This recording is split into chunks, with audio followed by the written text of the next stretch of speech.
भगवद गीता तृतीय अध्याय कर्मयोग अध्याय 3 निष्काम कर्म की महिमा परिचय। इस अध्याय में श्री कृष्ण अर्जुन को कर्मयोग का विस्तृत ज्ञान देते हैं। वे बताते हैं कि कर्म से बचना संभव नहीं है क्योंकि यह प्रकृति का स्वभाव है, लेकिन यदि हम निष्काम भाव से फल की आसक्ति छोड़कर कर्म करें तो यह हमें बंधन से मुक्त कर सकता है। अध्याय 3 में मुख्य विषय 1 निष्काम कर्म का महत्व, 2 यज्ञ और कर्म का संबंध, 3 लोभ और इच्छाओं पर नियंत्रण, 4 आदर्श नेतृत्व का महत्व। श्लोक और व्याख्या। 1 अर्जुन का प्रश्न। श्लोक 1 से 2 अर्जुन पूछते हैं कि यदि ज्ञान श्रेष्ठ है तो फिर उन्हें कर्म में क्यों लगाया जा रहा है। मुख्य श्लोक। जायसी चेत कर्मणस्ते मता बुद्धिर्जनार्दन तत्किं कर्मणि घोरे मां नियोज्यसि केशव। अर्थ, हे केशव, यदि बुद्धियोग ज्ञान कर्म से श्रेष्ठ है तो फिर आप मुझे इस भयंकर कर्म में क्यों लगा रहे हैं। भावार्थ, अर्जुन ज्ञान और कर्म के बीच दुविधा में है। वे समझ नहीं पा रहे कि उन्हें क्या करना चाहिए। 2 कर्म से ही मोक्ष संभव है। श्लोक 3 से 9 श्री कृष्ण समझाते हैं कि कर्म से बचना असंभव है। केवल संन्यास लेकर मोक्ष नहीं मिलता, बल्कि सही कर्म करना आवश्यक है। मुख्य श्लोक। नहीं कश्चित् क्षणमपि जातु तिष्ठत्य कर्मकृत् कार्यते ह्यवशः कर्म सर्वः प्रकृतिजैर्गुणैः। अर्थ, कोई भी क्षण भर के लिए भी बिना कर्म किए नहीं रह सकता, क्योंकि प्रकृति के गुणों द्वारा सभी को कर्म करने के लिए मजबूर किया जाता है। भावार्थ, हमारी प्रकृति हमें कर्म करने के लिए बाध्य करती है, इसलिए हमें सही कर्म करना चाहिए। 3 यज्ञ के लिए कर्म करो। श्लोक 10 से 16 श्री कृष्ण बताते हैं कि संसार यज्ञ त्यागपूर्वक कर्म के नियम से चलता है। यदि हम स्वार्थी होकर कर्म करेंगे तो समाज में असंतुलन आ जाएगा। मुख्य श्लोक। यज्ञार्थात् कर्मणोऽन्यत्र लोकोय कर्म बंधना तदर्थ कर्म कौन्तेय मुक्त संगः समाचर।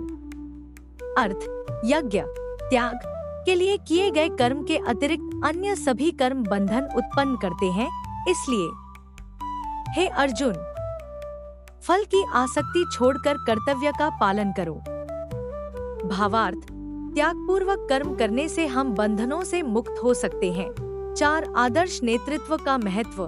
श्लोक 17 से 26 श्री कृष्ण कहते हैं कि समाज के नेता और ज्ञानी पुरुषों को निष्काम कर्म का उदाहरण प्रस्तुत करना चाहिए ताकि अन्य लोग उनका अनुसरण कर सकें। मुख्य श्लोक। यद्यदाचरति श्रेष्ठस्तत्तदेवेतरो जना स यत् प्रमाणम कुरुते लोकस्तदनुवर्तते। अर्थ, श्रेष्ठ पुरुष जो भी आचरण करते हैं, सामान्य लोग भी वैसा ही अनुसरण करते हैं। जो आदर्श वे स्थापित करते हैं, उसी का अनुसरण पूरा समाज करता है। भावार्थ, जो व्यक्ति समाज में नेतृत्व की स्थिति में है, उन्हें अपने कर्मों के प्रति अधिक जिम्मेदार होना चाहिए। 5 कर्म करने का सही तरीका। श्लोक 27 से 35 श्री कृष्ण समझाते हैं कि कर्म का वास्तविक कारण हमारा अहंकार नहीं, बल्कि प्रकृति के 3 गुण सत्व, रजस, तमस हैं। मुख्य श्लोक। प्रकृतेः क्रियमाणानि गुणैः कर्माणि सर्वशः अहंकार विमूढ़ात्मा कर्तामिति मन्यते। अर्थ, सभी कर्म प्रकृति के 3 गुणों द्वारा संपन्न होते हैं, लेकिन अहंकारी मनुष्य सोचता है कि वह स्वयं करता है। भावार्थ, हम स्वयं कुछ नहीं करते, बल्कि प्रकृति के गुण हमें कर्म करने के लिए प्रेरित करते हैं। इसलिए हमें अहंकार त्याग कर कर्म करना चाहिए। 6 काम और क्रोध पर नियंत्रण। श्लोक 36 से 43 अर्जुन पूछते हैं कि लोग जानते हुए भी पाप क्यों करते हैं। श्री कृष्ण उत्तर देते हैं कि काम, इच्छा और क्रोध ही इसके कारण हैं। मुख्य श्लोक। काम एष क्रोध एष रजोगुण समुद्भवः महाशनो महापापमा विद्यन्मेह वैरिणम। अर्थ, यह काम, इच्छा और क्रोध जो रजोगुण से उत्पन्न होते हैं, अत्यंत भोगी और महापापी हैं। इन्हें ही अपना शत्रु समझो। भावार्थ, हमारे सभी दुखों का कारण हमारी इच्छाएं और क्रोध हैं। इन्हें नियंत्रित करके ही हम शांति प्राप्त कर सकते हैं। तृतीय अध्याय से सीखने योग्य बातें। 1 कर्म से बचना असंभव है, इसलिए सही कर्म करना जरूरी है। 2. फल की चिंता किए बिना निष्काम कर्म करना ही श्रेष्ठ मार्ग है। 3. यज्ञ त्याग के लिए किया गया कर्म ही वास्तविक मुक्ति का मार्ग है। 4. समाज के श्रेष्ठ व्यक्तियों को आदर्श प्रस्तुत करना चाहिए।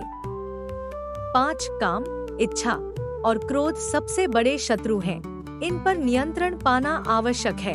अगला अध्याय, चतुर्थ अध्याय, ज्ञान कर्म संन्यास योग, कर्म और ज्ञान का संबंध तथा अवतार का रहस्य। अगर आपको हमारा ये वीडियो अच्छा लगा तो प्लीज सब्सक्राइब करें, लाइक करें और शेयर करें। Thank you for watching the video.